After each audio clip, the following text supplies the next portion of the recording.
Hello and welcome to episode, I think, 34 of the Bad Psychics podcast.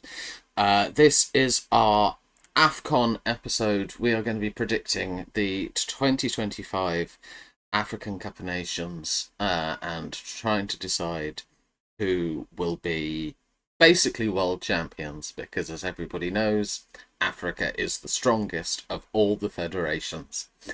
As always, I'm joined by a few idiots. On this occasion, first up, I predict she's exactly like the female referee from Uganda chosen to officiate at the tournament. She shouldn't be here. It's Eloise. Yeah, not wrong. Michael looks more confused by that one than But you. also, I'm missing a lot of context there. Well, this be football. Women shouldn't be in football. Oh. Everybody knows that. Oh yeah. I was thinking, did she fuck over South Africa in some way? No. No, they should be talking about themselves. sexist. Yeah, I'm just going back to like standard game show intros from back in the day. Just blatant sexism. Next up, I predict that much like Ghana, he's done most of his best work lying down. It's Mal. Fuck's sake. I presume this is also a South Africa thing. Yeah. Are you still salty, Z? Yeah. Okay, classic. Also, I will tell the audience I had two intros written for Michael. He did something which meant I couldn't predict either of them, so I've had to write a new one. So this will be wordy, but for reasons he will understand, this will annoy him on multiple levels. And finally, I predict that he'll be looking longingly at AFCON, given there's more chance of Forson Amankwa scoring for Ghana than there is of him scoring for Norwich. It's Michael. Hey, he's good now. You sort of look. It's AFCON is the tournament where Norwich have maybe one participant, and it's a guy who I do not care if he doesn't play for us for a month. Yeah, I mean, I literally... That's why when I was writing it, I went, that's annoying, was that Senegal haven't announced their squad yet. I was considering, like, making that joke, but yeah, I don't know. Well, I mean, I wasn't even thinking of Papa Diallo because he's still injured. Oh, okay. Who are you thinking of? I was thinking Anis Ben Slimane. I forgot he was even still there, if I'm honest. Yeah, I forget he's still there, to be honest. It's we stopped playing him for a reason. But yes. Hang on. Alright, there we go. But yes, I mean, Eloise, as our, continue the joke from back in the, Club World Cup days, as our African football expert, how confident are you feeling before these predictions? I have watched a grand total of a single AFCON, so I feel like I've just like completely made everything up. So this will be fun. Okay, fair. I mean, Mal, you're kind of... You appreciate football from all levels and all standards, so I'm assuming you're particularly enthusiastic for AFCON. I will indeed watch it. It will indeed be on the TV. I cannot say. I know where these countries are on the map. Yeah. I mean, it's more than I can say. And then Michael, I mean, I just figure that you've probably tried to irritate me at least once in these predictions. No, I think I've behaved myself mostly. Like I haven't gone all out. South Africa are going to lose every game. That was tempting. I mean, look, that's usually my thing, is to predict against whoever I'm rooting for, so that I have some chance of being happy. I'm so disappointed that I didn't get to use either of my other intros. They were... Do you want to go put the Ghana shirt on just for you? take a quick break, and I just change shirts partway through completely. Yes, just get all three intros by changing it to each at some point. Right. No. Anyway, let's switch to our spreadsheet in a whole. Okay, now I've fixed things. We are on to the actual part of the episode. The actual part of the episode. Well done, Z. This is going well. You can tell I've not had much sleep. So we are basically going to be trying to predict the entirety of AFCON, even with its convoluted format, but it means that you can all get used to it before the World Cup in the summer, because this is basically half a World Cup in terms of how it operates. So none of us are especially... Well, actually, no. Michael is confident he's not made a mistake. Mal is pretty confident he's not made a mistake. Eloise and I are like...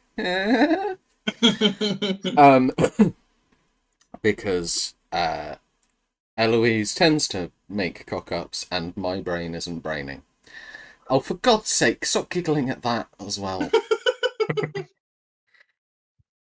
Squeeze Gerwin and give yourself a wobble. Oh, for God's sake. You keep saying things, Just stop talking in general. Eloise doesn't deal well with words. Right. Gonna do the rest of this episode in sign language. It's a good job I can see you.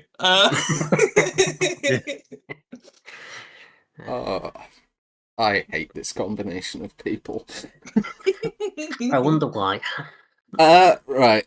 Anyway, we're going to start with the group stages. So there are 6 groups of 4 teams. We are going to be predicting which 2 will automatically advance. There, you'll also see that there are some third places below. That's because 4 third place teams will go through to face one of the group winners in the second round, and probably get their asses handed to them. But anyway, so Group A is Morocco, Mali, Zambia, and Comoros, and let's see which teams we've gone for. Oh. Okay, interesting. I am the odd one out. I mean, the rest of you have all gone with the seeding, which I think is fair enough. I mean, this one seems too easy to ask our African football expert, so let's go to Mal instead. Morocco and Mali, why have you chosen them? Morocco are the hosts. They've been on quite a good run of form. I think they've not lost in a game in the entire year so far. Must have not been playing against particularly great teams, but they've not lost a game the entire year. And Mali, they're just high ranked, I think. I know Zambia had that good run, like within the last 10 years or so, but I don't know. I'm not. I just prefer the idea of Mali going through. Really, was a fun fact I didn't know. I just look on Zambia's Wikipedia page. They're last managed by Avram Grant. Jeez. Which is a name. Yes, which is a name. It is indeed a name. So, yeah, that kind of can give an indication of the quality. I think they're managed by a Zambian now, at least. So they've skipped the Avram Grant black hole. Yes. So, I have gone for Zambia. I'll be honest, it's mostly a gut feeling. I can't massively explain it. Like, Mali are a better team, but I just feel like Zambia tend to play best when nobody expects anything of them. And they are in a stinking run of form. Like, the only team they've beaten in 2025 is Tanzania. And so I kind of feel like they're probably going to view it as just like a free swing, and that traditionally has been when Zambia are dangerous. Whereas Mali, I think, have the opposite issue, which is that they're not the best team with pressure, and I think some people will actually be expecting them to be competent. Also, as much as I make this joke frequently, I still maintain it's accurate. Zambia have the player whose name most sounds like a make of car, the Patson Daka. Yes, I very much could see it just going with seeding, but just something in my gut. I definitely think Zambia will thump Comoros, and I think Zambia Mali is probably a straight shootout. Right, next we've got Group B. Egypt, South Africa, Angola, Zimbabwe. See what everybody's put. Yeah, I mean, I will say, obviously, my beloved South Africa, it will be Vuvuzela solos all round if we qualify from this group. Unfortunately, Angola are one of our bogey teams. We do tend to struggle against them. No idea why. And I think anyone who didn't predict Egypt to go through would be insane. Michael, I'll let you. Yeah, I'll give you your moment to say why South Africa won't make it out of Group B. I think you've got a bit unlucky with the draw here, honestly. I think Yes. getting Angola as your third seed is tough. That is more what it came down to. Is I just looked through that Angola squad, and it's just a mix of, plenty of players playing at high level, and a lot of them also actually pretty experienced at international level as well. That's the big difference in some of these teams. You can see the ones where it's, the teams where there's not much experience and it's all more domestic based players where you might not see the quality. But you look at that Angola squad, and I said there's several players playing in, top European leagues. They've had in someone like Manuel Benson as well now playing for Angola, who's, quality attacker in there as well. It's just there is just that bit more quality through the Angola squad than I see when I look through the South Africa one. Obviously, South Africa has tended to have a lot more domestic-based players, but that's because the standard of like South Africa's league is higher than a lot of the other African countries are. But it's just with, I just feel like there's that bit more quality in the Angola squad than South Africa. Whereas like South Africa, at this point, in attack, I'm seeing Lyle Foster there as the main threat, and he's good, but he's not. There's better. When you look at AFCON, and it's not like it's the same South Africa squad that has before like going into say like 2010 World Cup around that sort of time. You had that same sort of core of the squad together. It doesn't seem like it's quite the same when I'm looking through the squad for AFCON. Obviously, South Africa are a good side. You go into the damn World Cup, but that is also the big thing of South Africa's main focus is probably going to be more the World Cup that comes, 6 months later or whatever, rather than the focus being AFCON. Whereas for Angola, this is the big tournament for them, and that probably will just be the deciding factor between the two. Yeah, no, I'm inclined to agree. I also think we've got a very, very young squad. I definitely think it's probably going to be one of the youngest squads. That being said, I mean the fact that I don't even think I'm not even convinced Foster will start for us, because both Evidence Magopa and Oswin Apollos have been, Apollos especially has looked really, really good in recent games. So, Eloise, you have backed South Africa to get through alongside Egypt. What's your logic? I mean, I was fully expecting everyone to go the same as me, so I'm surprised I'm the only one. I mean, I think I've gone off the logic of obviously made the World Cup. Last AFCON, South Africa were pretty good. Yep. Made it to semis. Yeah, became third, won the third place playoff.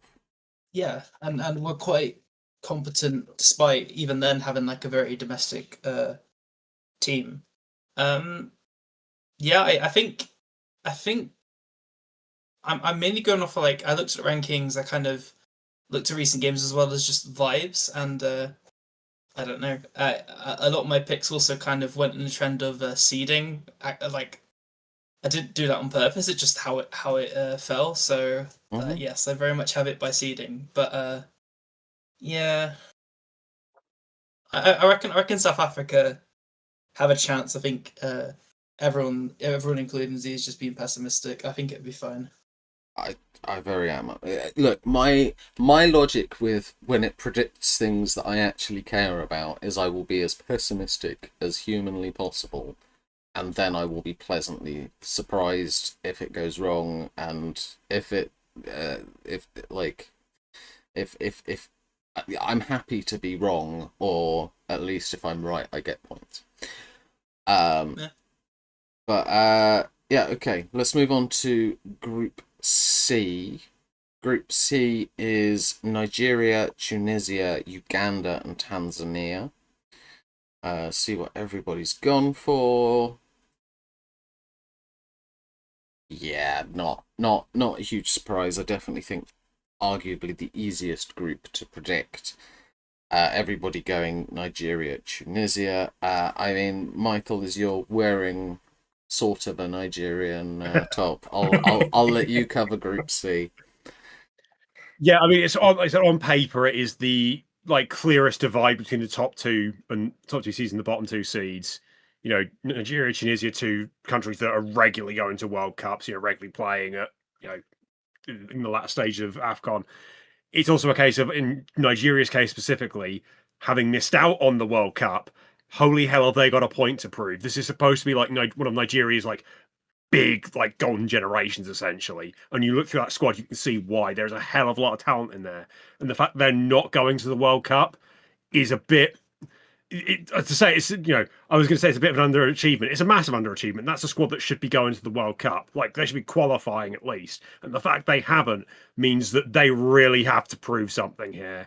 And I think they're sort of going to either completely swim or sink here. It's either they're going to like batter everyone, or they're going to somehow screw up this group and go out, because it's AFCON. Like, predicting AFCON feels like a stupid thing to do in the first place, but it's, the fact that I'm looking at this going, it should be an easy group to predict, means it's probably going to be the one that's the most insane. And Nigeria feels like that team that has the ability to, like I said, either get 9 points or somehow get 0 from this group, just because of how Nigeria are. Very fair. Next we go to, I think this is like a sneaky difficult one to predict, and we might get some disagreement, but we'll see. Group D: Senegal, Dr. Congo, Benin, and Botswana. And okay, I'm on an island on my own. I've said Senegal and Benin.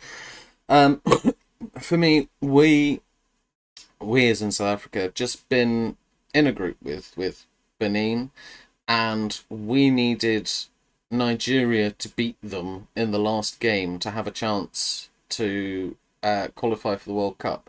Otherwise, Benin would have. They are sneaky good recently, and they have the best way I can put it is they don't have any outright stars, but the number of teams that are playing in like the sort of second, third bracket kind of European league. So got a few people playing in Turkey, in Croatia, in Portugal. Like, they have some sneaky good players. Whereas I think for me personally, I think Dr. Congo are a little more reliant on a few big names. I think whilst a lot of their players play in reasonable sized leagues, they're not all necessarily regulars who are playing week in, week out. So that's my feeling. Mal, why, in your opinion, am I wrong and it's going to be Senegal and Dr. Congo? So pretty much the main reason for this is that's kind of the debate. If you look at the squads, Dr. Congo has some players from Premier League and people I recognise like Twanzebe, Wan-Bissaka's there, who switched over possibly pretty recently. And I know he's kind of a striker, but he's not the he can be he can not a striker, he can be a right back, but he can be alright. Yeah, just need this is a bit better quality. I could see this being one where Benin get a draw, and this could be like one of them 4 points each sort of groups. But I could see Congo just being a bit better against Botswana, just going through on the goal difference. Fair enough. Next we come to Group E. I think Group E is also a bit of a stinky one to predict at least the second team to go through. You've got Algeria, Burkina Faso, Equatorial Guinea, and Sudan. See what everybody said. Okay, yeah, we've got an even split. 2 for Algeria and Equatorial Guinea, 2 for Algeria and Burkina Faso. I mean, I think we're all pretty agreed about Algeria being the strongest team in the group. Eloise, you can make the case for Burkina Faso. Yeah, this group was very obviously Algeria. So yeah, it was. I think I struggled between all 3 of the remaining teams because you could make arguments for, because I think Sudan had some okay results recently. Equatorial Guinea obviously are hard to predict because they did okay last AFCON, and then Burkina Faso obviously have a history of doing well in AFCON, so it's hard to predict. But I think I went, yeah, it's just, Burkina Faso just makes the most sense to me. Like the squad, they have a decent, they have a few good players that I recognise, and it's just like, yeah, if there's anyone in that group that can come second and at least get a win, is I'd say it's Burkina Faso. Okay. And then Mal, you can make the argument for Equatorial Guinea. Yeah, again, this is going on lines. Otherwise, it's a bit of a toss-up between them and Burkina Faso. This could be another 4-point group where they both get a win over Sudan, who I don't know, I would say that's one of the ones where lots of the national team and they're mostly African-based, I'd say. So, although their own league, which is quite strong. So, I'm a bit of an unknown, so I've stuck them out just to be safe. And yeah, so I think it would just be a case where we could score a bit more against them. Both of their strike forces look reasonable enough. Although the kind of seems a bit stronger, but I don't know. I just fancy Equatorial Guinea to go through. Okay, fair enough. Okay, finally we go to Group F, which is Ivory Coast, Cameroon, Gabon, and Mozambique. Let's see what everybody went for. Interesting. Another even split, and it's another split between Mal and I. Or sort of, Mal and I on one side, Eloise and Michael on the other. I mean, Michael, I'll let you make the case for Ivory Coast or Cote d'Ivoire, whichever you want to call them, and Gabon. I mean, Cote d'Ivoire is the one that feels a bit more obvious. Like, they've obviously, they're the reigning champions. They've got a hell of a lot of quality still through that team. It might not be like, the old days of Yaya Toure, Drogba levels of quality, but it's still a very, very good team with a lot of, very good players throughout the whole side. I felt like that was the more obvious one to get through. When it came to Cameroon, that team is a mess. Cameroon as a whole right now as a team is an absolute mess. Like, a bunch of their big name players haven't been picked for the squad. I'm pretty sure because like Samuel Eto'o has just taken charge again of the Football Federation in Cameroon. I think they sacked the manager as well like very recently after missing out on the World Cup, and then just promoted from within. And then they've left out, like, I think Andre Onana's not in the squad. Vincent Abubakar, who was the captain, isn't in the squad. I don't think there's a couple others. Andre Frank Zambo Anguissa has had his injury problems, which is kind of why he's not there as well. But Cameroon are missing several big players. It feels like off the pitch, it's a bit messy. It just feels like they are the team putting themselves in the worst position to be ready for the tournament. And Gabon have just got enough quality, I think, to capitalise on that. You know, you look through that midfield, you've got guys like, Mario Lamina and Didier and Dong, who are actually, proper good quality midfielders. There's, even if he's 36, Aubameyang is still a competent footballer. Like, obviously, this is the squad I'm looking at here isn't for I don't know if their AFCON squad's been named yet or not, because this is the one that's from their last lot of World Cup qualifiers. But there is a decent amount of quality throughout that Gabon squad, and enough, I think, to capitalise on a messy Cameroon situation. I mean, I'll make the case for Cameroon, because don't get me wrong, I completely agree. They are in a bit of upheaval recently. I think for me, AFCONs tend to come down to goals. Traditionally, a lot of the matches can be quite turgid, quite low scoring, and the team that can actually score is often the one that ends up winning, because it's a lot of the teams just sort of put loads of men behind the ball, try and play for a 0-0.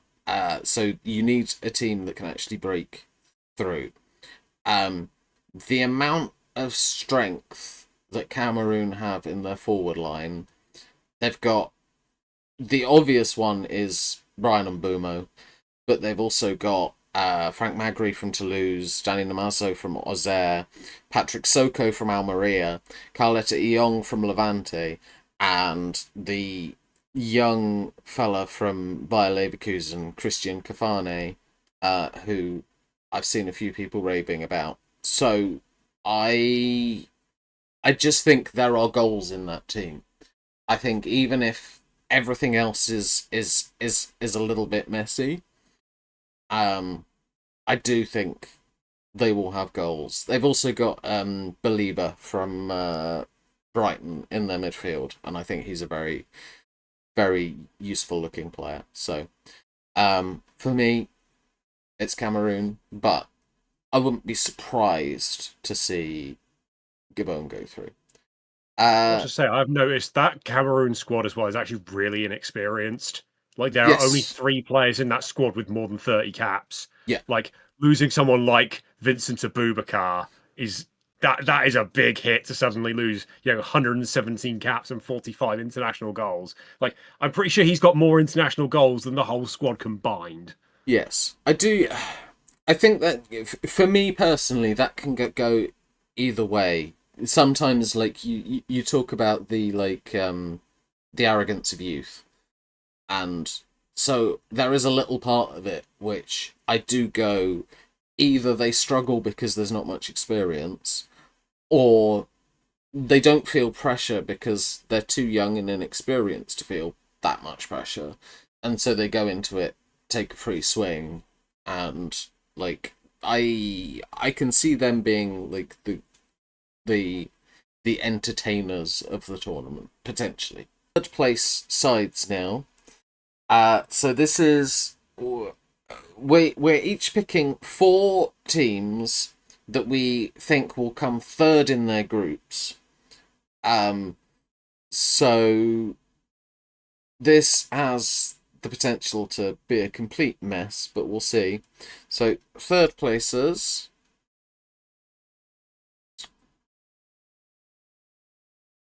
Okay, fine. I mean, I'll let each person go through their choices here. I've said Mali, South Africa, Dr. Congo, and Burkina Faso. So for me, I think Mali in a group with Comoros, they should definitely get at least 1 win. South Africa, honestly, I wasn't even that confident of this, because Zimbabwe can be a sneaky annoying team to play against, and obviously it's a bit of a rivalry. But I think we've got enough to beat them. And so I'm hoping that we can get a point against Angola, maybe. I've got I've got neither side from Group C going through, because I think Nigeria and Tunisia beat both the other two, and so if they end up drawing, they're both going to only have 1 point. I've got Dr. Congo getting through in Group D, partially just hedging my bets a little bit, because I definitely think one of them or Benin will be the second team. I don't think Botswana have a chance. So then I've got Burkina Faso going through. Again, similarly, this one's a bit more difficult though, because I do think Sudan stand a shot. They're a decent form side. And then I have not taken either Gabon or Mozambique through, just because I don't know. I couldn't commit in my head to Gabon getting 4 points, which is what I think is most likely going to be needed. Anyway, Eloise, next. You talk us through your 4. Okay, so I've done these. I've ordered it in just how I did my group. So Uganda had the best record, so it was Uganda from Group C, who should beat Tanzania and then not get thrashed too much by the others two. Well, a little bit, but not too bad. And then it's Angola, who are Group B, and that's pretty well. We've talked positive about them, so yeah, they should beat Zimbabwe, and then Zambia. Yeah, I don't see Comoros doing anything, and they should beat Comoros. So, and then the last team I've got is Cameroon, which we've already spoken about a lot. But I mean, I don't have them doing that favourably, but they just squeak through 4th as a best 4th, 3rd place. So that means I missed out on Equatorial Guinea and Botswana as my other 3rd place teams, which I don't think will do much. Okay, interesting. I think especially interesting that you've got Botswana to be 3rd above. Yeah, I have in that group. I have Botswana and Benin drawn against each other. Okay. So maybe I am not respecting Benin as much, but yeah, I've got them, and then I have Benin getting battered more than Botswana. Okay. Mal, you're next. Talk me through it. So mine's pretty simple. So I think Benin, South Africa, and Burkina Faso should be able to get a draw against one of the top 2, and that should see them through with 4 points. And out of the rest of them, it was kind of a bit of a C who has the most bad 4th seed, basically. And I think that is Comoros. I think Zambia should be able to batter them, and they should be going through on, I believe it's goal difference. So yeah, it's pretty simple. Yeah, I think Uganda and Tanzania, I think they will draw, because that seems like a game that could be a random entertaining 4 draw or something like that for no reason. And who else am I missing? Gabon. I just make Mozambique a bit better than Comoros, to be honest. So yeah, just kind of a deduction really from there. Fair enough. And then Michael, talk me through yours. Yeah, I think honestly, what I've double checked is I think I've basically got the same groups as you. The teams are coming from. I've just gone with the other one that was where I didn't pick the same team. So in Group A, I've got Zambia because again, I think they're just a solid 3rd place team. I think they're more likely to get the win over Comoros, who could sneak something against Morocco or Mali. Group B, South Africa again are capable of beating Zimbabwe. Could easily, are capable of getting something against Niger and Angola. So that's more doable. Then Group C, either Uganda or Tunisia. Chances are Nigeria, Tunisia both beat Uganda and Tanzania pretty pretty comfortably. It just sort of leaves them for scraps against each other. Then Group D, again, Benin, it's one where, Benin and DRC are very close. Like, genuinely, those top 3 teams in Group D are very closely matched. It could genuinely be 2 or 3 from there. So I think they'll all beat Botswana. So that feels more straightforward. Group E, again, Group E was always the hard one because it does genuinely, that feels like the group out of all of them where I think anyone could take points off anyone, which could backfire against the team in third, in this case, Equatorial Guinea, because they're more likely to slip up against Sudan. But it also feels like they're more likely to get something against like Burkina Faso or Algeria. So I just think that's why I've gone them over Cameroon, who I had as third in Group F, who, even though they should beat Mozambique, I just feel like if Cameroon are going to implode, they're going to fully implode and not get through the groups at all. That's just sort of where my slight big swing with it is, that I just think that, Cameroon is enough of a mess for it to all completely backfire, that, because they're playing Gabon opening game. If they lose that, then they're playing Ivory Coast. If they lose that, their heads are in the bin at that point, going into that game against Mozambique, where they could essentially already be out going into that game, considering that'll be, at least if I'm assuming it's scheduled as that, so that will be the last of the group games. If you've already got like 4 teams on 4 points in third, then they're out if they've already lost the first 2 games. So it just feels like Cameroon, like I said, if they implode, they will fully implode. Okay, we're coming into the second round now. We're predicting 8 teams that will lose in the second round. Hopefully everybody's made theirs sensibly. Yeah, that'll do. Okay. I have, to begin with, said that the 4 teams that sort of make it through as third place teams, cut them automatically. I remember that South Africa would play Nigeria if my other predictions are correct. But Mali, Dr. Congo, and Burkina Faso would play some combination of Morocco, Egypt, and Senegal, and I think all of them lose.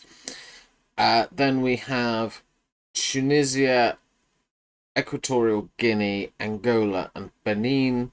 I think Benin and Angola probably going to struggle the most at this stage. And then Equatorial Guinea, I thought whoever they were meant to be against would have too much for them. Tunisia's the tricky one. Tunisia, I definitely think, would be the biggest team on paper to fall at this stage if this happens. However, I can't remember who they'd be drawn against to play, but I remember thinking that it would be a good battle. Let's put it that way. Okay. Eloise, talk through yours, please.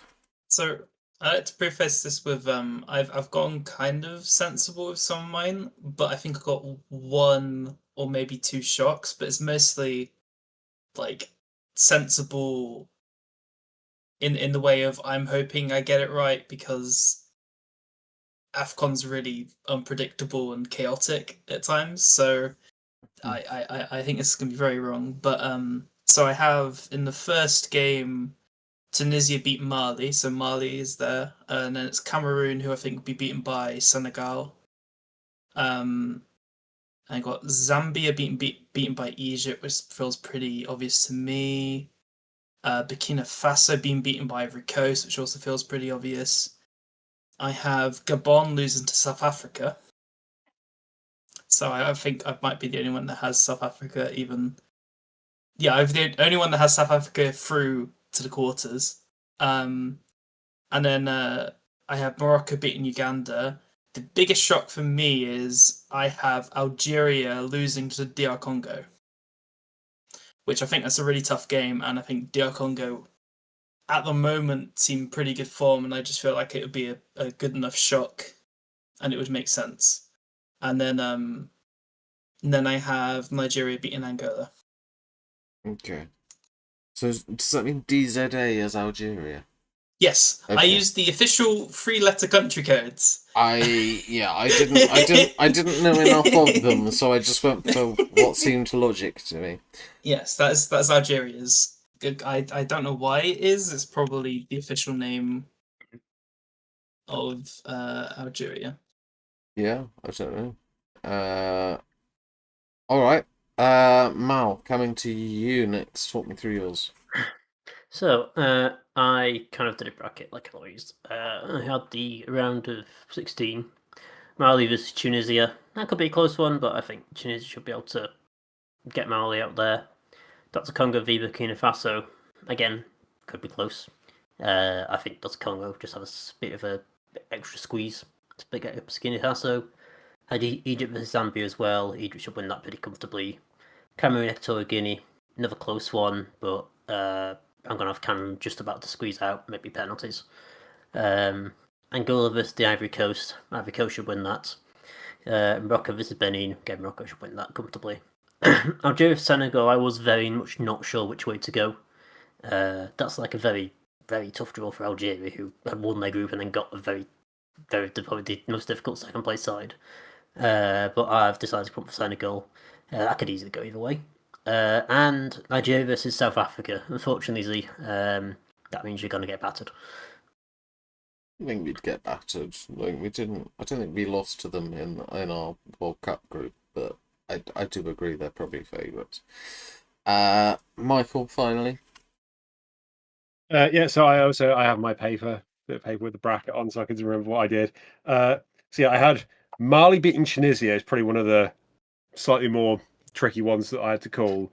I just think Mali's got that little bit of quality that Tunisia. Not that Tunisia doesn't have quality. It just feels like Tunisia's quality is in defence. Tunisia is a very strong, hard to beat team. Mali's quality is more in the midfield, and they've got a couple of I think they've one or two young attackers in there as well that I quite like the look of. So I just feel like Mali might just have the edge over Tunisia. I have Senegal beating Equatorial Guinea. That felt like a more straightforward one. Egypt over Zambia, again, more straightforward. Cote d'Ivoire over Burkina Faso, again, pretty straightforward. Angola, Gabon. I just like the Angola squad. This is honestly what it comes down to. Is I do quite like that Angola squad. I think there's quality throughout it. Not to say that there isn't again with Gabon. I think that'll be a really close one, but I do think Angola just edge ahead. Morocco, Benin. Benin get really unlucky because Morocco are probably the favourites for the whole thing. So yeah, Morocco winning that. Algeria, DRC again, similar to everyone else. I've gone DRC winning that. I don't think that Algeria team is quite as good as you think it is when you first look at it. I think it's a bit older than you think it is as well. Like a lot of their guys are like big name players. This is probably going to be their last sort of. I say their last AFCON. Next one's in 2 years, so you never know. But it feels like DRC is a team more on the up, where Algeria is a team a bit more on the down. DRC obviously trying to build a bit of momentum towards the World Cup playoffs next year as well. I think they might just want to, they might take this as a good run at playing a big knockout game. And then Nigeria, South Africa, you lot can piss off back to rugby. I genuinely had to process. I was like, why would South Africa head to Northamptonshire? And then realised you meant the sport. But yeah. I mean, No. to be fair, they are good at it. Yes. Meh. South Africa are indeed good at the sport. Right, next we have our quarter-final losers. So 4 teams here. Let's see how much in agreement or not we are. Okay. So I will start. From this point, I do have my bracket memorized, so I won't just be going them. I have got in my first quarter. I've got Zambia playing Senegal. I think Senegal win, so Zambia go out. I think we have a massive match in the second quarter final between Egypt and the Ivory Coast. I think Egypt are going to win that one. Next, I have Cameroon versus the hosts Morocco. I think Cameroon's plucky run will end here against those hosts. And then Algeria versus Nigeria. My gut feeling in my head is that Nigeria versus South Africa in the previous round is the sort of game that may well go to penalties after a scrappy 0-0. And I can believe that Nigeria would be tired against an Algerian team having a last hurrah. Right, next we get Eloise's answers about her quarter-final losers.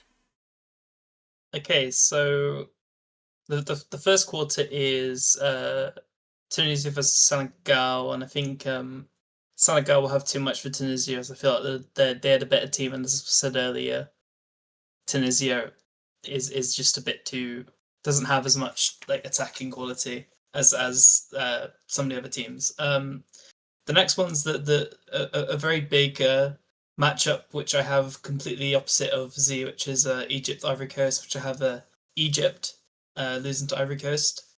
I think that'll be more of a shock, but yeah, I think in the past I've been disappointed by Egypt, like quality wise and squad wise, apart from a couple of star players. So Ivory Coast could pull the upset there, and then the third match is Morocco South Africa, and unfortunately my run as the only one who believes in South Africa has to end here because I think Morocco would win handily. And then the last one is DR Congo Nigeria. And I think this Nigeria team, I haven't been able to say it yet, but I think this Nigeria team's a bit crap. And they obviously didn't make the World Cup, and I think they will be a bit disappointing and only get to this point just because their draw's been alright. I don't rate this Nigeria team much, so they should be beaten by DR Congo. Fair enough. I mean, if we had any viewers whatsoever, you'd definitely be getting some angry messages from Nigeria. Okay. Next, Mal, talk me through yours. So my quarterfinals were Tunisia versus Dr. Congo. I think Dr. Congo should win that pretty comfortably. The next one is Egypt versus Cameroon in a potentially controversial decision. I think the Mo Salah's sort of wobbly is gonna affect Egypt quite a bit, and Cameroon, despite them being in absolute chaos, will squeak through because there's always one team that does that.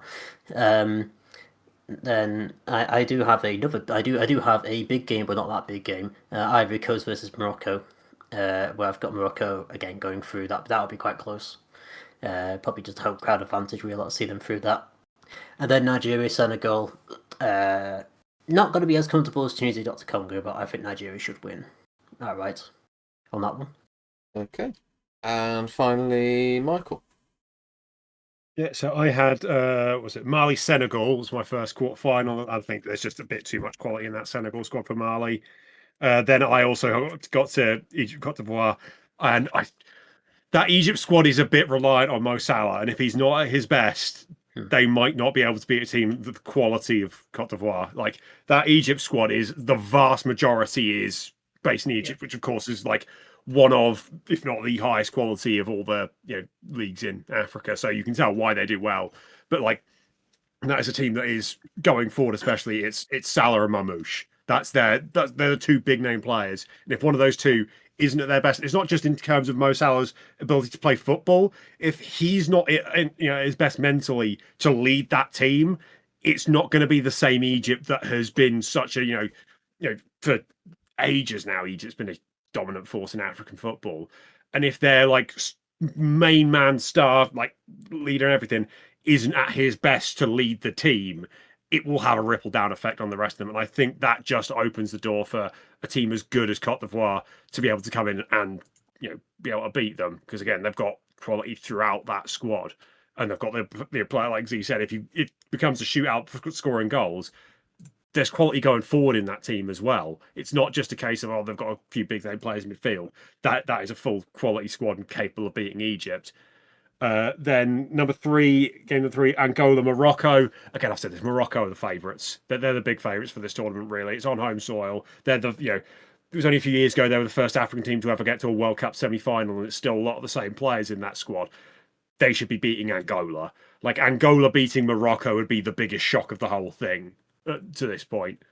And then my final one, it's DRC, Nigeria. And again, I just feel like Nigeria kind of have to win. Nigeria have to win that game. DRC at this point, like by this point they've built up the momentum that they want to get to go into that playoff, but the World Cup playoff is the priority. They'll have one eye beyond AFCON. Nigeria don't have anything beyond AFCON. They have to do well here. And like I said, I do think they've got the quality to do that, especially, again, if it becomes a shootout. Nigeria have so many good attackers, and they've also got decent enough defenders and some good midfield. Like, Nigeria just has so many good players that they should be beating DRC. It's not saying they will, but they should be, and they kind of have to. Enough. So then we come to our losing semi-finalists. So 2 teams to name here. Okay. I'll start. I've got Senegal and Algeria losing here. So Senegal, I think this is as far as they go. I think they will come up against Egypt, and I think this is the point where they exit. And then Algeria, I have playing against Nigeria, and I think, at least on paper, Nigeria should have too much for them, though, as everybody is saying, this Nigeria team is, I mean, on paper is one thing, on grass is very much a different one. Next, Eloise, talk me through your pair. So I have semi-final 1 is Senegal versus the Ivory Coast, and I have Senegal winning that. I feel like they have more quality than Ivory Coast, and it won't be a repeat of last year with Ivory Coast winning the whole thing. That won't happen. And then I have the other semi is Morocco, DR Congo, and I think Morocco will win that.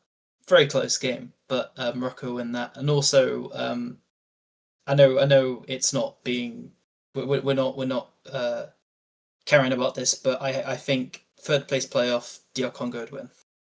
Okay, I mean, fair. We could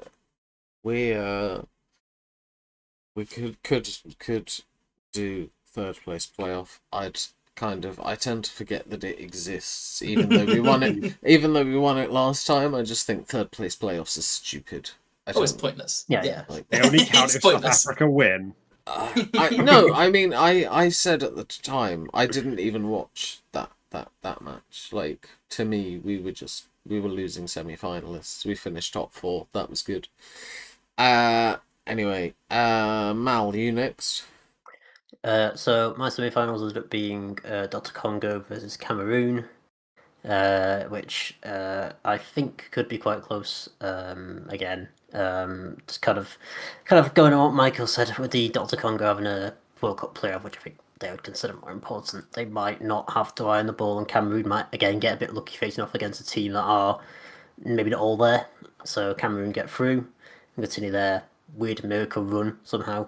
And Morocco versus Nigeria, this should be a good game. This was another toss-up. I've got Morocco going out just because of Nigeria having better strikers, honestly.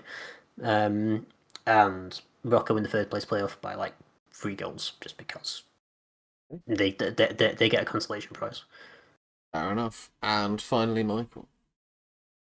Yeah, I've got first and foremost Senegal, Cote d'Ivoire, and again, it's just that Cote d'Ivoire team has that bit more quality throughout. I think it's tight. It is that once you get to the semi-finals, it's always going to be difficult to call, but it does feel like these 2 semi-finals I've got 2 very, very evenly matched sides. It's just 4 very good teams that I've got left in at this point. And Senegal, I can't fully say exactly why I think Cote d'Ivoire is better than Senegal's team. It does feel like when I look in that, look at Senegal's midfield and that, it feels a little over-reliant on a 36-year-old Idrissa Gueye. That's sort of what it is. And it does feel like there's a few of the guys in there in the Senegal team are past their best. Like Koulibaly's now 34. You've got Sadio Mane's 33 and playing in Saudi Arabia.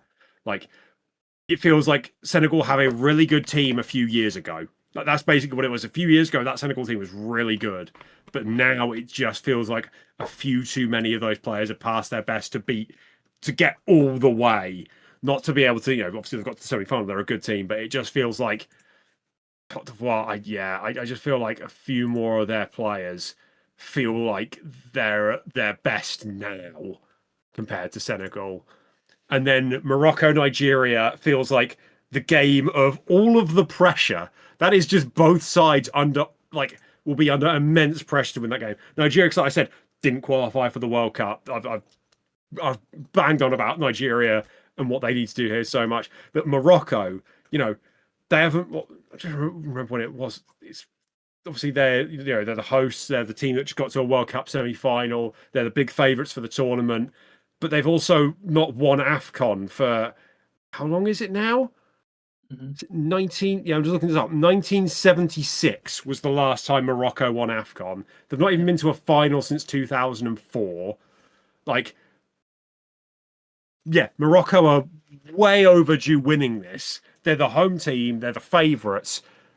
It's again, this one feels such a coin flip, but I just feel like Nigeria like the whole Nigeria have to win this just gets them over Morocco because I just feel like there's a bit more of a like Morocco is more expectation, Nigeria is more do this or don't play for Nigeria ever again. Basically, it's what feels like. That's what it seems like. The thing is like, it's bad when even I was seeing when Nigeria didn't qualify for the World Cup. I was seeing people online complaining about like Nigerians getting mad online. Like, I'm not actively searching this out. Like, this just showed up for me. I saw Nigerians getting pissed off about it. So I can say like that's when that there is a certain level of you better bloody do this. And I just think that plus just that extra bit, just that quality they've got going forward as well, I think just gets Nigeria over Morocco.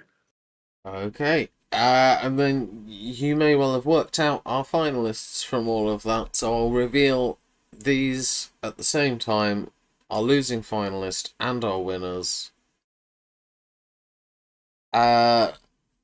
Okay, interesting. We've got an even split in the winner department and 4 different answers for who will lose in the final. I'll start with mine. Egypt, I will cover more at a later point, but I do think they will make the final. For me, though, Morocco, home advantage. I do think home advantage is often a big help in AFCON more than some other competitions. I think the home nations in AFCON often get a bigger boost relative to other continental competitions, and I just think they've got a very good team.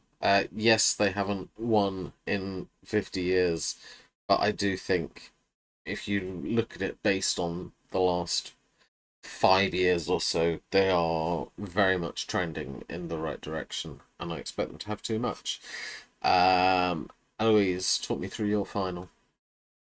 I mean, you basically said a lot of what I was going to say about Morocco. It's just like, I think even though they haven't won it for a while, it's home advantage often helps. Like, teams often get very far just because they're at home, as well as the fact that I feel like this Morocco team is probably one of the best in the competition and could comfortably win this easily. I was very much like listen to everyone's picks and brackets like slowly evolve, and in my head I'm like, has everyone predicted Morocco to win? I was like, is everyone just going with the favourites, and is this going to be very boring? And then suddenly 2 people had the Morocco losing semi-final. I was like, oh, okay, good. And I was like, Z's surely gonna have Morocco winning, but at least it's not everyone. So I'm glad not everyone has Morocco winning. But yeah, for a second I thought everyone had Morocco winning. Fair. Mal, Cameroon, Nigeria for you. Why will this final go the way you think? So unfortunately, all good fairy tales come to an end, and most of the endings aren't happy. Yeah, I think this is I'm not going to say hydrogen bomb versus coughing baby. Maybe moderately sized bomb versus small child. I think Nigeria should win this pretty comfortably. It's just going to be one of them finals where it could be a bit boring after like the half time where they've like 2-0 up and just cruising. Of course, it could be could be a close game where Cameroon defend to the death, but I think Cameroon will be happy with a. Cameroon going to be happy with a runner-up, and they'll probably go into their next crisis where they hire back Samueletto and play his kid in midfield again. Very fair. And finally, Michael, what say you? Yeah, I think you might have figured out halfway through this that I've got it all in on the Nigeria will because they have to sort of thing. It just feels like, yeah, Nigeria either win the whole thing or go out in the group stage. Like it's this team, like they have the best squad. They have, I think, overall the best squad. They've got a hell of a lot of firepower in that team. It just feels like they should be able to outscore everyone at minimum.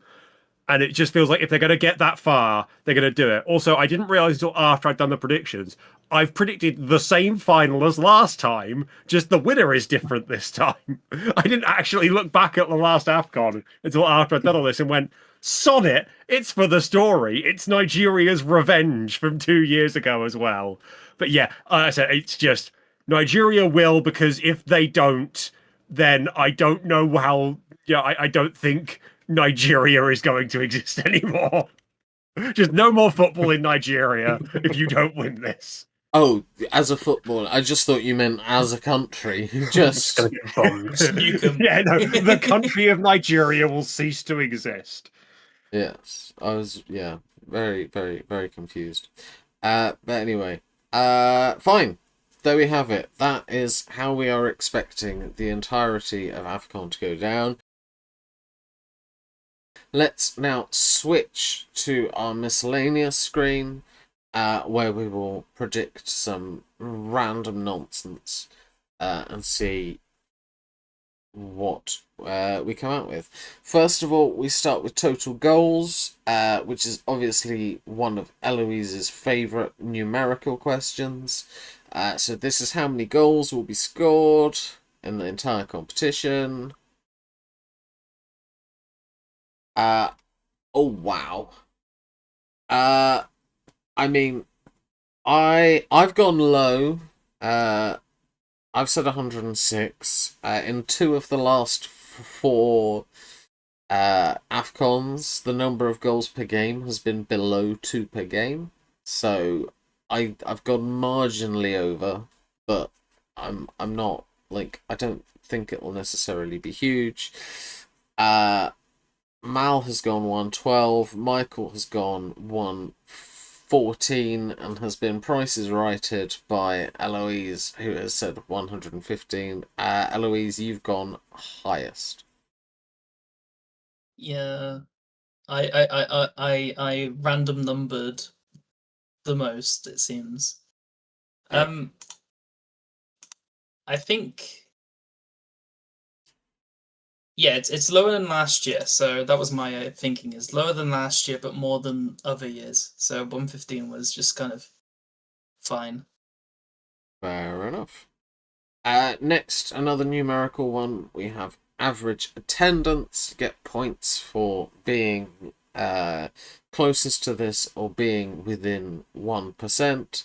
Let's see what everyone thinks the average attendance will be.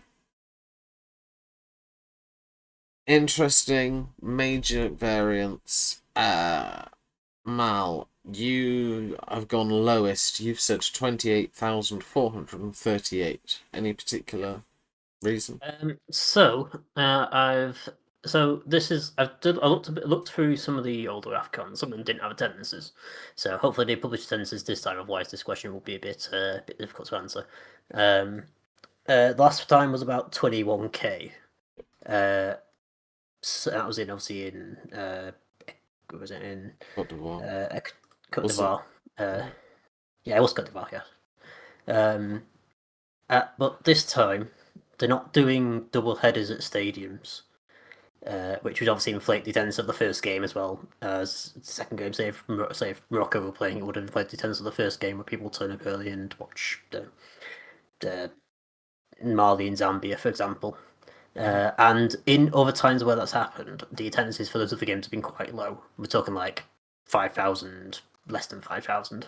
So my thinking is there are bigger stadiums, so there should be a higher average attendance, but I don't think it'd be massive. Lots of games will sell out, etc. So that's my thinking. Yeah, no, I'm very much in agreement with you. I went for the palindromic 31,013. Eloise went 38,000. Michael, you've gone highest this time with 42,000.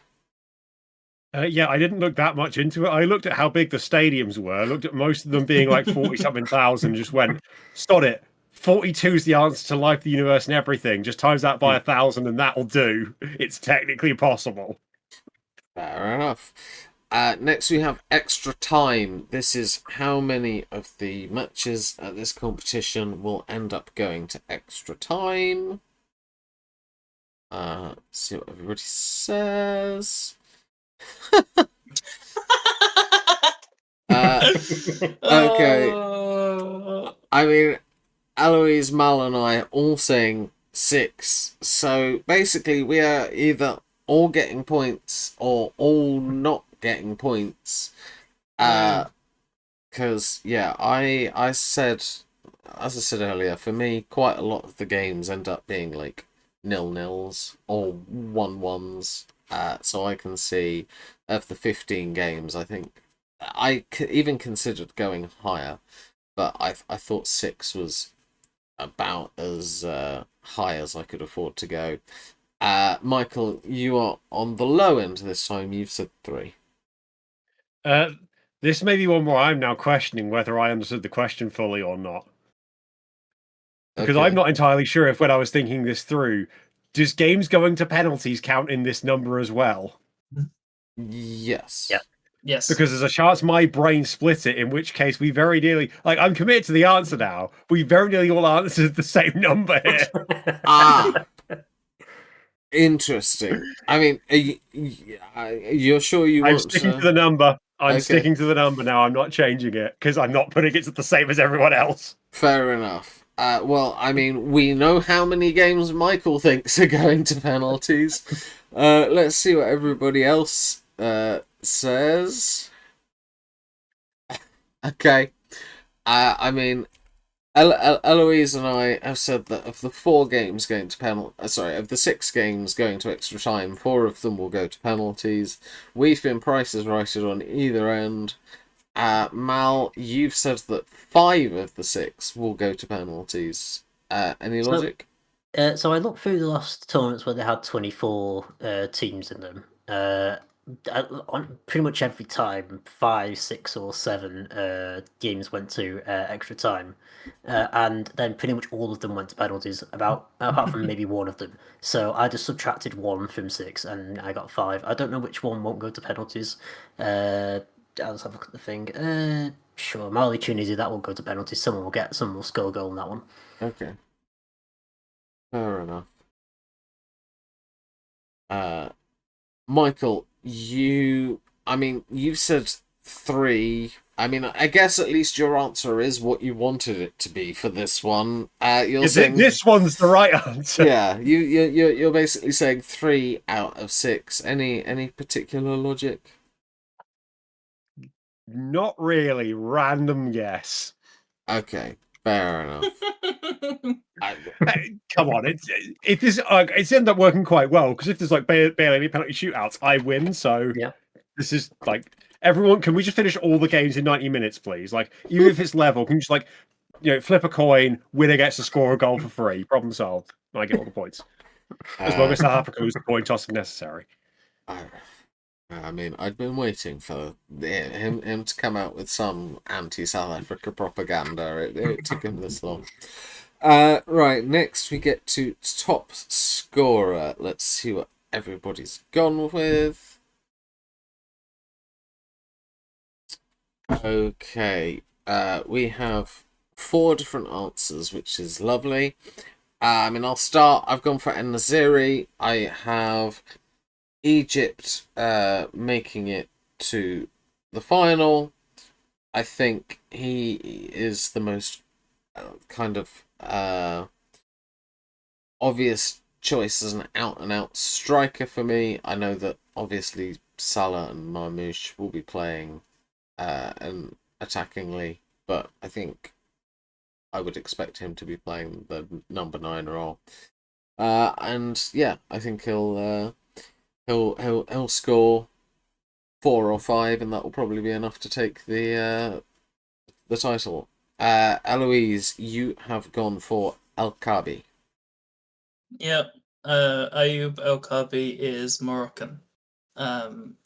I looked at the odds, looked at who would be like deep in the tournament for me, and just went, oh yeah, Morocco are probably going to win. So he's a decent striker for Olympiacos, and is the kind of striker that doesn't need to be elite, just can get goals. So that was my thinking, as that's the kind of striker that does well in AFCON.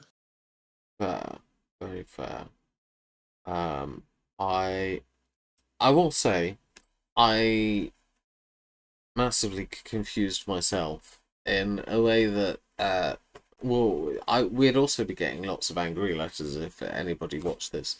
But I got basically very confused between Morocco and Egypt for a minute, and I've conflated them and turned them, despite me having both of them in the final, I turned them into one country with my answer.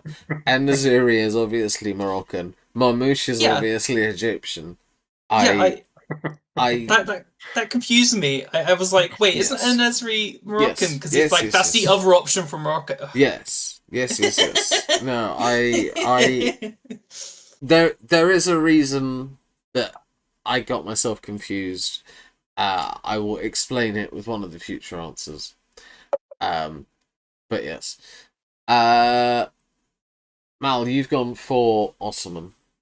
Yeah, I think this is probably one of the more obvious ones I could have picked, really. He's been scoring millions of goals for Galatasaray when he's been there. He's got 2 relatively weak firm 4th seeds, I'd say, where he can get a couple of goals. And then a potentially couple of goals against South Africa in the round of 16. I think that'll be able to see him through. I think last year's top scorer got like 5 goals. Yeah. So it's never a particularly high bar to clear, I'd say. So could easily be just a couple of good performances by him could see him through. Fair enough. And Michael, you've gone Sebastian Haller. Yeah, I was always going to pick one of the teams that I was having going further into the tournament, and picking a Nigerian felt like being a bit too insane. Like, backing them to win the tournament is insane enough. Picking one of the players specifically to do well felt too insane. So I looked at the other finalists and went for Cote d'Ivoire, and I just went Sebastian Haller, just big lad up front, put the ball in the net, simple stuff. I don't care if he's on crap form. There's just, he just felt like the one that stood out as the option. Like, they've got plenty of other forwards that I probably could have picked. But even though I'm still mad at him for injuring Christoph Zimmermann back in like 2019, I'm going to pick Sebastian Haller. Fair enough. Next we come on to best player. So who do we think is going to be given the player of the tournament award? Okay, right. This is why I got confused. For me, I have gone for Mo Salah. I realise this could look like a very lazy pick, but it's not. Here's my logic. If you look at when Salah has had his best seasons for Liverpool, it's always when he's had something to prove or like his contract's running out. He is the ultimate player who only like wakes up and plays well when he needs to. The fact everything is going on at Liverpool right now, I think he's going to want to give like this massive fuck you to the club, and I think he's going to have an absolute worldie of a tournament. The reason I got confused with En-Nesyri is because I was very backwards and forwards on whether I thought Egypt or Morocco won the whole thing, and the best player quite often goes to the best player from the losing finalist, and so I was basically switching my answers repeatedly between Egyptians and Moroccans, and I confused myself. But yeah, this could backfire heavily. It's very possible that Salah just isn't the player he used to be under any circumstances and has a shocker. But I, on this occasion, think that it's likely that he shows something. Next, Eloise, you've gone for Papa Martisar. I was very checked out on this one, which big shocker. I'm checked out on one of the missed questions, which I'm just like, I don't know what the answer will be, because if I had a look last year who was the player of the tournament, and it was Trusa Kong, which just felt really random. And it's just almost like hard to predict who's gonna have a breakout tournament. So I just, as the logic you had, I picked the team that would lose in the final, and I picked a random player on Senegal, and I have a Tottenham bias, so it's Papa Matasar. That was my logic. Wishful thinking, I think, but yes. So Okay. I'm not expecting much from this. I just wanted to say Papa Matasar. Fair enough. And then Mal and Michael, you've both gone for the same player, but I'll let Mal explain first why you've gone for Adamola Lookman. Yeah, he should be the guy who does the main assisting sort of creative play for Ottoman. They tend to give it to more creative players rather than the top scorer. So yeah, he's gone for him for that reason. Fair enough. And then Michael. Yeah, Lookman's he is that real bit of extra quality in that Nigeria team beyond just guys who will put ball in the net or guys who will, put a foot in midfield. He is that real bit of quality that sort of links it between those, parts of the pitch that I think will I think he will be the main difference in making Nigeria be the real threat. So I think that's why he just stands out as their main player and the main player of the team that's probably going to go pretty far, or at least kind of has to go pretty far. Fair. Then we come to Best Young Player, one of the other awards given out at the tournament. Let's see what everyone's gone for. Okay. I'll start. I've gone for Lamine Kamara. I think, again, in the same way Best Player often goes to the losing finalist, Best Young Player often goes to, like, someone who made an impact but didn't make it to the end. So I went for Lamine Kamara from Senegal. He is a midfielder that plays for Monaco. He's been pretty heavily involved with the national team since 2022. And I just feel like he's been in the team of the tournament before already, and he's only 21. So I feel like he could win the award. And like he almost shouldn't be valid for it. He has that many caps at this point, but like he is valid for it, so I'm gonna predict him. Eloise, explain yourself. I struggled on this one, so I literally just googled to find an article which said five young players to look out for, and then I looked which ones were the ones I had doing pretty well but not the final, at your logic as well, and I was like, he's a player that I'm sort of aware of. Let's go with Noah Siddiqui, who's DR Congo. That's literally my thinking. I'm not expecting much. Okay. Mal, you have gone for a player who was brought up earlier, Carlos Baliba. Cameroon have got doing a good run to the B runners up, and as we've got quite a few young players in the Cameroon squad, I've chosen one that seems to have a fair bit of experience at a top level. Baliba's played for Brighton pretty much the last 2 or 3 seasons, and I think he can be a good midfieldery boy for them during the tournament, and they could probably give it to him. I think he still qualifies. 21, I presume he's well within the limit, I'm guessing. And finally, Michael, you've gone for Mamadou Doumbia. Yeah, I just thought I'd go with a player that felt like they had a good chance to stand out within their team, and I think Mamadou Doumbia for Mali stands a good chance for that. Like Mali's quality, like I said before, is in the midfield, So having a young lad up front like Dumbia, who I think I've seen bits and pieces of him at Watford. He does look like a good proper big forward. Like he's a big he's a big lad. He is a proper old school striker. So yeah, I just feel like he is in a position to be in a team that will do well, that will get far enough in for him to show how good he is, but also is in such a stacked squad that he isn't, he'll just sort of feel like part of the team. He has that chance, I think, to be one of Marley's more notable players. I think that's just I think that's why I sort of went for him on this, just because he has more of an opportunity to stand out as being an important part of the team compared to someone like, if Cameroon do well, Baleba is going to be one of Cameroon's potentially many better players. Okay. Next we have best goalkeeper. Who last time out it was South Africa's Ronwen Williams, but this time. No. Okay, fair enough. Okay. I mean, yeah, we've all gone for the same person. I mean, it was literally the answer to the best goalkeeper of the tournament in the Club World Cup. Mm. So if he can do it there, I figure he can probably do it here. So yeah, we've all said the same thing. So let's just move on.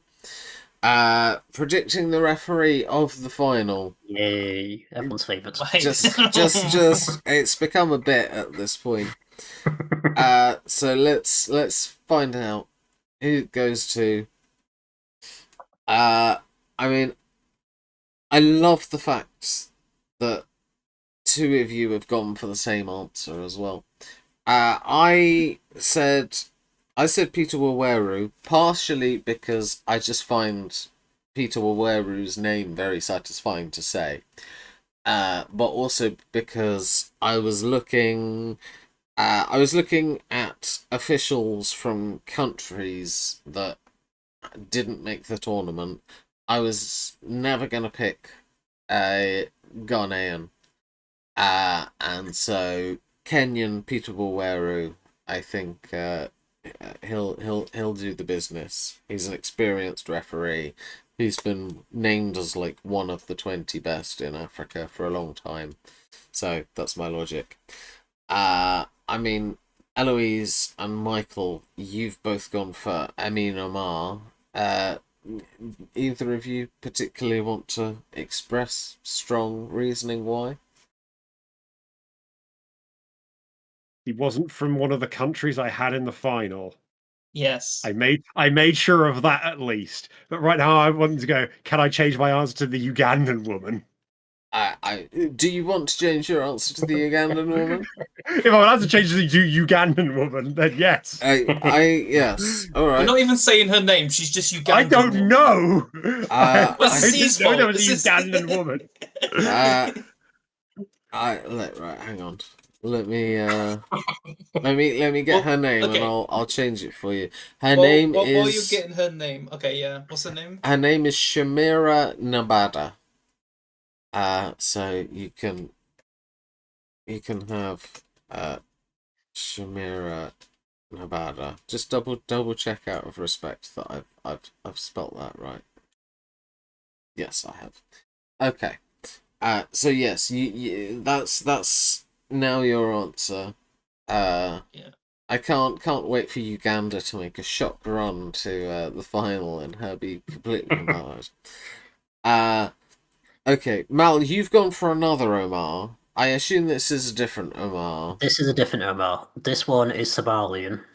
He, I believe, had he's refereed the because I did a worrying amount of research into this, which is more than nothing in most cases. So I found a list of officials. It wasn't on the Wikipedia page of the tournament for some reason. Yes. There was a Somalian there. Somalia, interesting country, hadn't qualified.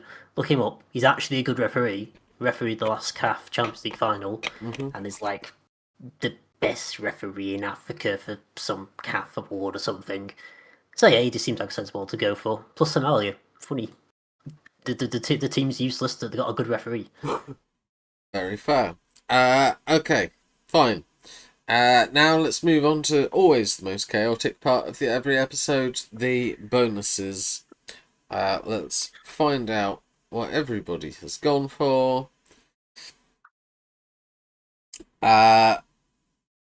Okay. I feel like Michael's reaction is to seeing mine, I'm guessing. Yep. Yeah. I mean, we'll start with that one then. I have said that South Africa will lose a game with the Ghanaian or Senegalese referee. Basically, there's a lot of interesting decisions made that some would call corruption, but I wouldn't, because I don't want to get sued. But yes, South Africa have a habit of struggling when Ghana and Senegal are involved. So yes, my prediction is that we will lose a game with a ref from one of those countries. There are two referees, well, basically one each from Senegal and Ghana. My prediction is that we will lose a game where one of them is the ref. I will let you discuss how likely this is amongst yourselves. I mean, South Africa losing a game is incredibly likely because it's South Africa. Yeah. So, how many games are South Africa going to lose in this tournament, do we think? So 2 or 3, based upon the fact that most of us have got them going out, not finishing first in the group, and then going out in one of the knockout rounds. So that's 2 chances, 3 chances to get a Ghanaian referee. I guess the question is, would they actually do it? Based upon the fact that, controversy. Ooh. I mean, I hope so. Just so I want Z's reaction. This is all I want now. Yeah. I just want this to happen.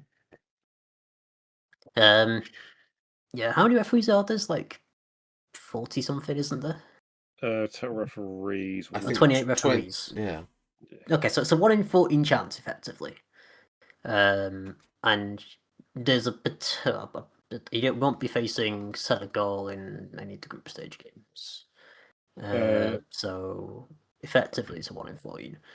Or 2, yeah. So, I don't know. This is probably unlikely, just because it's very specific.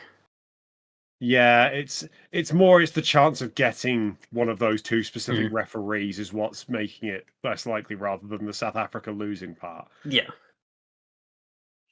I think we should go for a pretty decent gap for this one, because I think this is one of the more unlikely ones we've had. Yeah.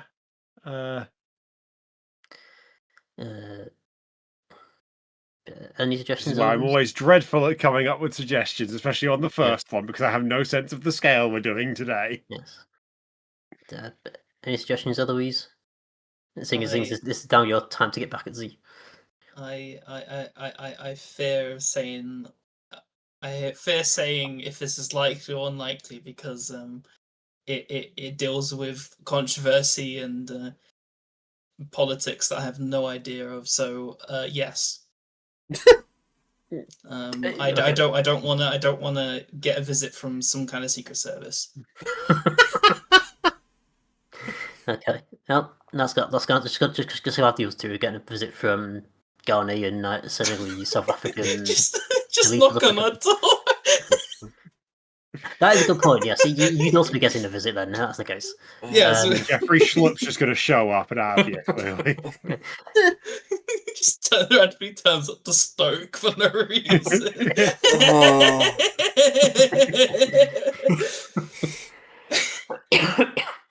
I don't know, like 8 and 5 for a high offer, maybe. Is that a bit too harsh, a bit too generous? I'd want to give him more. I think the 8 up is fine. It's that I'd want to give him a little bit more, but I'm thinking like 8-6. 8-6 is fine. I think I'm fine with 8-6. Yeah, and then what are we doing low then? It's not 4 and. Yes, 4 or 4 and a number. Four. We just half it and do 4 and 3. Look at- Problem solved. Yeah. Four and pi. There we go. 4 and pi, yes. Yes, I agree. 4 up, pi down. That is the official offer. It's 8 up, 6 down, or 4 up, pi down. We're going with it. Otherwise, we'll be here all night. Oh, those are weird offers, but this is why I don't generally do mine first, because I agree with Mel that usually it helps scale things if I've sort of directed one first. 8 up, 6 stuff. Can we change it to 2 pi rather than 6? I mean, Sure, look, why not? Yeah. no, It's 2 pi, Natty. 2 pi and then pi. no, you already said you'd made your official offers. No, the offer's now 8 up, 2 pi down, or we'll make it even worse for you. So I guess I'll go low, but I hate you all. 4 pi down, let's go. pi down. Right. Let's do it in order then. Eloise has said 10 or more games will end in 0-0 at 90 minutes. So there's 52 games, I believe, in the tournament. 10 of them will end in 0-0 at 90 minutes. I mean, I definitely think, like, if this was the World Cup, I'd say not that likely, but AFCON, a lot more likely than other tournaments. I still think 10 is a very high bar. I had a look. Last year was like 5, I think. Yeah. Okay. The year before it was 8. Because I was originally going to do this 8, and then I saw the year before was literally 8 0-0s. So I upped it a little bit to make it a little bit more unlikely. And then years before it was like 4 or 5.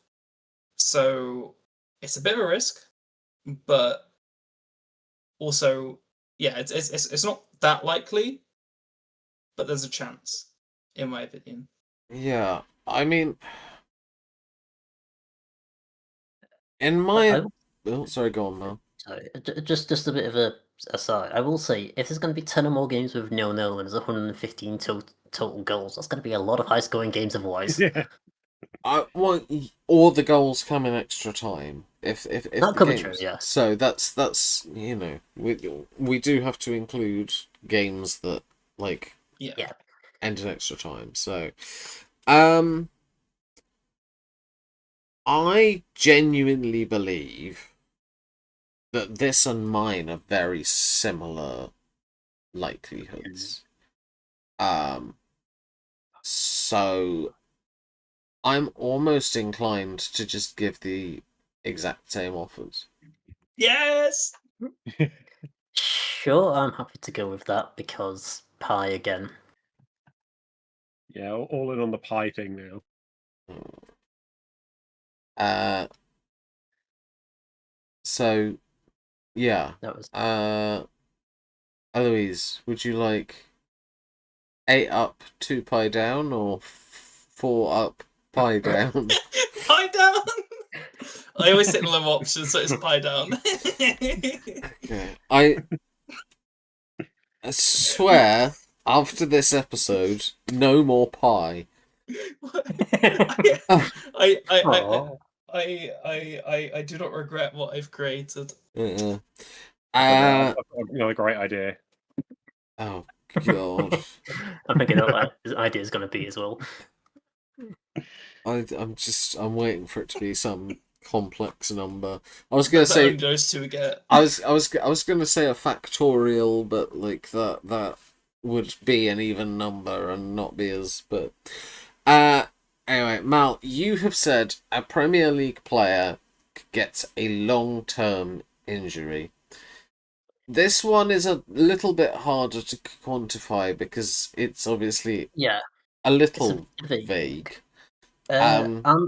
If I put 3 or more months injuries, or like estimated to be out 3 or more months, because normally you get Okay. an estimate like not long after they get injured.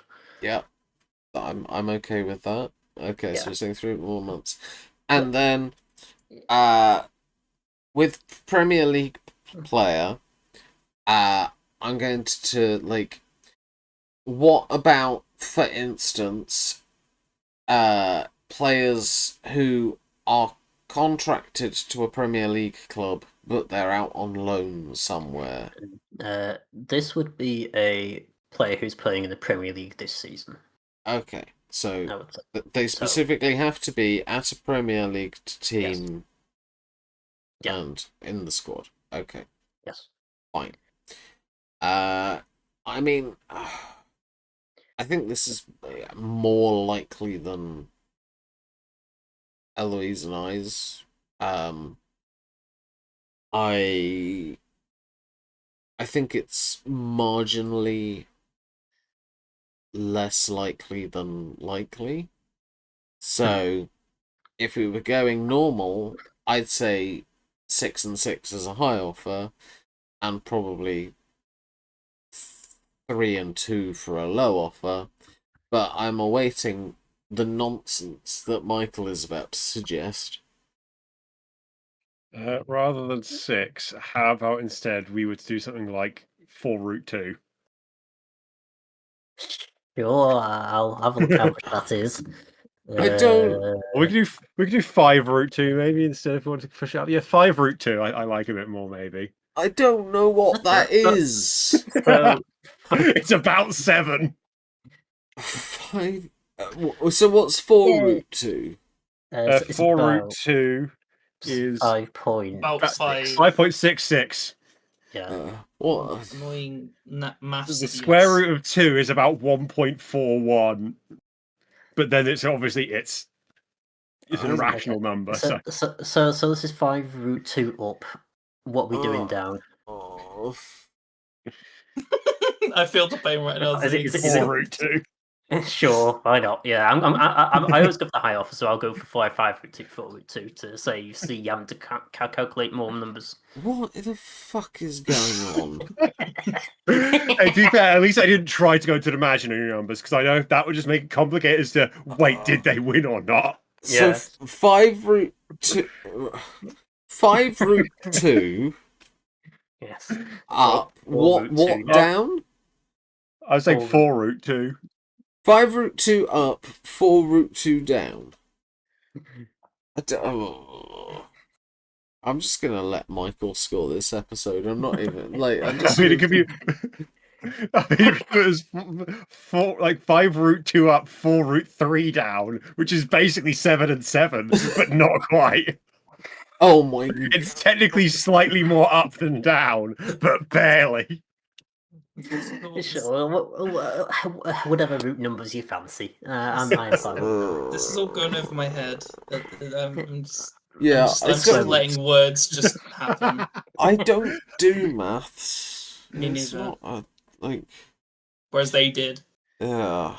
Right. Let's come to Michael's. At least 3 or 4 teams in the last 8. I struggle with this because on the one hand, I don't know which ones they would be. On the other hand, AFCON. Yes. Yeah, That's my entire justification of this is it's AFCON. Yes. Which ones? Which ones would it be? Yeah, that's what I'm. Okay. So Like. So top 3 teams are Zambia, Angola, Uganda, Benin, Equatorial Guinea, and Gabon. I top think 4 are Mozambique, Sudan, Botswana, Tanzania, Zimbabwe, Comoros. So it'd be top 3 teams basically. I can't see the rest of them going through. I mean, I'm gonna say that I don't think any of the top 4 teams get there. Like I could see it being the case that one qualifies. So then we're going do 3 of the pot 3 teams. I mean, I think Uganda is the least likely. I think Gabon, Angola, Zambia, Equatorial Guinea, and Benin, at least one of us backed to do something in the group stages. I didn't have any of them in my final 8. No. None of them made it. How many made it to one?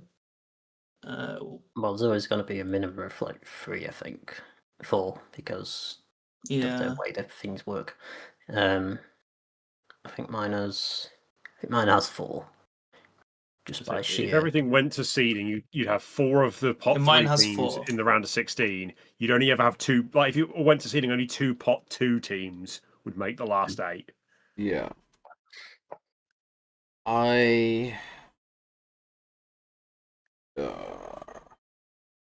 think on paper this is very unlikely, but as we've established, AFCON is not It's played AFCON. on paper. Yes. And so I think automatically it just becomes considerably more likely because the whole thing tends to turn into a hot mess because, there's so many different things going on. If I were just looking at it on paper, I'd say that this is the least likely. However, with it being AFCON, I think in my head, I go, this is very likely. So I kind of balance out somewhere and basically end up thinking that it's probably about the same as Eloise and I's again. Okay. Eloise is screwing her face up. I don't I know think if this it's. is. I don't know if it's more unlikely. You think this is more unlikely? Am I the only one that thinks that? What? Right, hang on. I'll tell you what. Let's have a look. Previous 2023. So pot C. South Africa, Cape Verde, Guinea, Zambia, Equatorial Guinea, Mauritania. Well, I know we made it through. So Cape Verde, Guinea, Zambia. So wait. Cape Verde made it through. Guinea Yep. made it through. We Yep. made it through. So it was 3 last time. Oh, Okay. okay. That changes my opinion completely. Yeah. It might be more likely than ours. I mean, I think the teams in like South Africa, Cape Verde, and Zambia being group pot 3 last time, I think it was a stronger pot 3 overall. I think. Yeah, it was. Yeah. So that's why I'm kind of landing on it being about similar, because there's on paper it's very unlikely. In my head it's very likely. In history it's kind of So yeah. I think I'm willing to go with about your third level that you put your guys' predictions at. I would say. Exact same.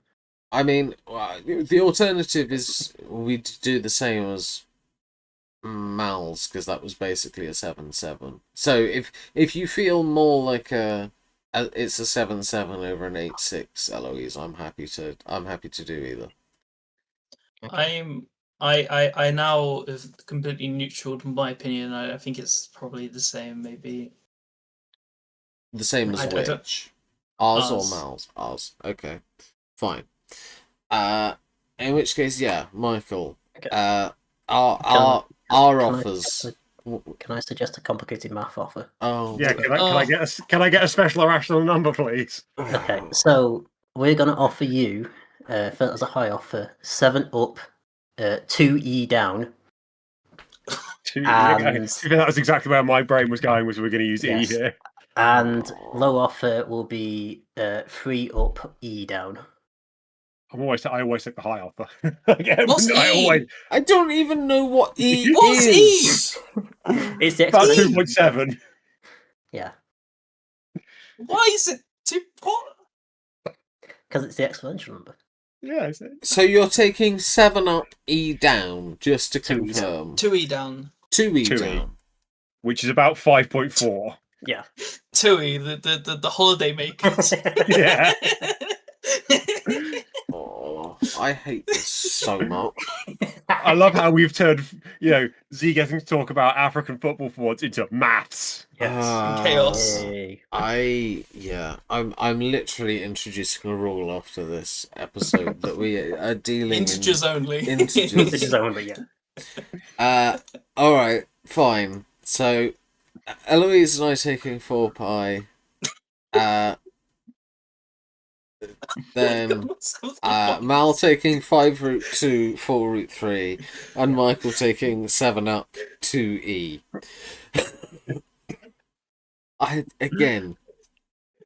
What? Right, well, anyway, that's the end of the episode. My head hurts. But, the maths geeks look like they've had fun at least.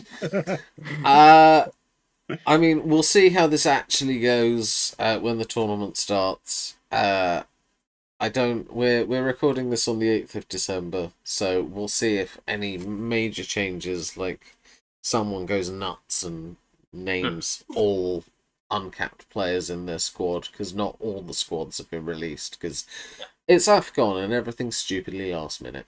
But anyway, I am looking forward to seeing who comes out on top this time. We'll see if anybody else watches it. If you are, I believe it's Channel 4 that has the UK coverage this time. But yeah, thanks very much to you three. Appreciate you being here, mostly, even if the last bit descended into madness. And yeah, we will be back soon, both to review our predictions after the tournament, but also with some other stuff to review or predict soon. But yeah, until we see you again, remember to always be big mystics, not big mistakes. Goodbye.